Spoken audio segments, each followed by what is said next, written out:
몇백 개가 이렇게 넘어오는 거잖아요. 이거를 그냥 두는 게 맞는 건지 아니면 오는 거 격추를 해야 되는 거 아닙니까? 격추요? 이건데 봐봐요. 지금 넘어오고 있어요. 풍선이 넘어오고 있는데 저 안에 뭐가 들어있는지 알 수가 없잖아요. 만약 그 안에 뭐 탄저균 같은 뭐 생화학 무기가 실려져 있다 그러면 쫙 퍼지잖아요. 우리 저기 기억나실 겁니다. 운동회 때 우리 저기 색종이가 들어있는 풍선 하늘로 올라가서 빵 터지면 흩어지면서 옆 학교까지 번지거든요. 똥이든 뭐 탄저균이든 사방천지에 번졌을 거예요. 그러네. 그리고 만약에 군사분계선을 넘는 거를 우리가 총으로 쐈다. 까딱 잘못하면 우리 실탄이 군사분계선 넘어서 북한으로 넘어가. 더 큰 문제가 돼요. 아, 그래요? 그러니까요. 그래서 일단은 이것이 착륙할 때까지 기다렸다가 우리 군경이 발표한 것처럼 신고하는 것이 가장 올바른 방법입니다. 우리 군도 사실 초기에 이제 화생방 부대들이 출동해가지고 이걸 처리를 했던 게 혹시나 이제 모르니까 여기에 뭐 방사능 또 생화학 무기라든가 또 여러 가지 이제 ABC라 그러죠. 그 무기 체계들이 혹시 실려 있거나 이렇게 되면은 이게 이제 주민 안전에 큰 위협이 되니까. 근데 다행히 현재까지 여기서 뭐 방사능이나 이런 것들이 검출된 거는 없습니다. 근데 이게 곳곳에 떨어지면은 이게 사실 좀 피해가 막중할 것 같은데 네. 종민 씨가 보기에는 어떠세요? 이게 좀 네. 서울에 떨어진다. 네. 만약에 화학 이런 무기가요? 것들이 실려서.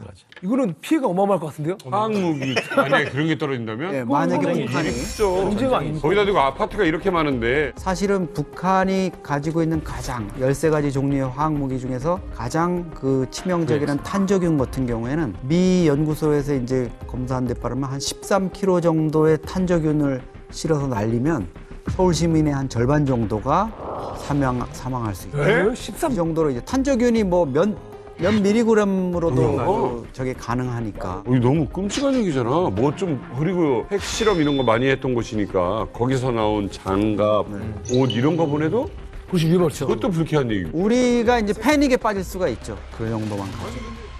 이런 도발을 저희가 이제 회색지대의 도발이에요. 그레이존에 들어간 도발이라고 그래요. 그러니까 많은 사람들이 이 똥풍선을 보면서 똥을 보냈네라고 생각하지 않고 실제로는 탄저균을 보내면 끔찍하겠다라는 상상을 불러일으킨다라는 거죠. 북한 입장에서는 탄저균을 보내면 사실은 이건 전면전이거든요. 그럼 북한 체제에 명운을 걸 도발을 해야 되는 입장이라 그런 도발은 실제 못하지만 돈도 들이지 않고 리스크도 줄이면서 많은 이 대한민국 국민들의 뇌리 속에 북한이 탄저균 무기를 가지고 있지 이런 풍선을 통해서 탄저균을 넣어서 우리 집 앞까지 북한이 보낼 수도 있네라는 일종의 공포심을 심어주기에는 충분하다는 거죠.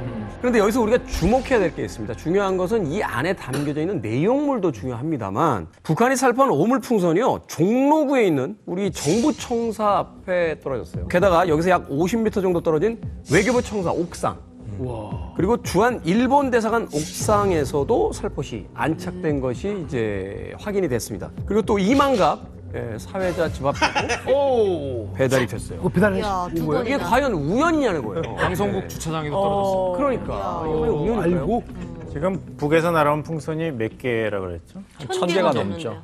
1000개면 굉장히 큰 숫자인데 그중에 뭐 사회자님 집 앞에 떨어질 수도 있고 방송국 주차장에 떨어질 수도 있고 차 유리창을 부술 수도 있고 북한에 보낼 때는 아무래도 수도권 중심으로 기류를 조정해서 보냈을 테니까요. 근데 우리가 패닉이 되고 공포심에 질리면은 그대로 보게 되는 거죠. 아, 북한이 이렇게 치밀했구나. 그것이 바로 북한이 원하는 것이죠. 아까 말씀하신 건 고도의 심리전이거든요. 이걸 통해 가지고 무슨 우리나라의 경제 그 체제를 전복시키고 이런 것보다도 무서워하게 만들어서 대북전단 살포하지 마. 우리가 피해갖고 이러다 전쟁 난다잖아요. 아까 탄저균도 얘기하시지만. 하지만 우리가 이성적으로 생각하면 정말 풍선의 탄저균이나 폭탄 그런 공격을 한다면 그거는 한국전쟁 재발이거든요. 한국전쟁 재발이면은 그것은 북한 정권의 종말이에요. 그것을 과연 북한 정권이 목표로 삼고 했을까? 아니면은 이렇게 지저분하게 해가지고 우리가 패닉에 시달리게 하는 것이 목적일까? 그래서 북한에서 심리전으로 나왔으니까 어떻게 그것을 잘 막고 우리도 어떻게 심리전을 할 것인가? 저는 이건 군사학의 문제가 아니라 수사학의 문제라고 보거든요. 아까 말씀하신 저는 왜 이런 짓을 하느냐. 기분 나빴던 거예요. 그 전에 김여정이 계속 담화해서 우리 삐라에 대해 대북 전단에 대해서 뭐냐면 쓰레기라는 말을 수차례 반복을 했거든요.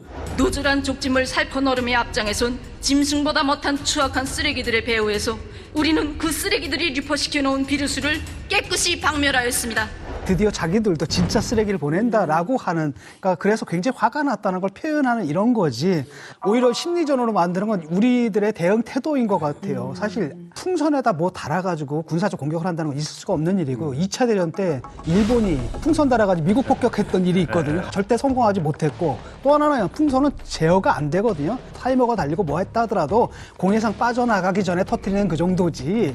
바람만 예컨대 초속 5m만 불러도 우리 경비행기, 동력 있는 경비행기도 비행정지가 되는데 바람에 아껴가지고 그다음에 또 다른 더 좋은 수단이 있어요. 드론이라는. 그건 사실 다 되거든요. 장소, 시간, 그다음에 목표, 타겟 다 제어가 가능한데 뭐하러 풍선에다 달아 보내겠습니까? 그래서 이거는 좀 아닌 것 같고, 그래서 제가 볼 때는 이렇게 요란하게 대응할 건 아니라고 생각을 하거든요. 그냥 한번 진짜 말도 안 되는 짓을 한 거잖아요.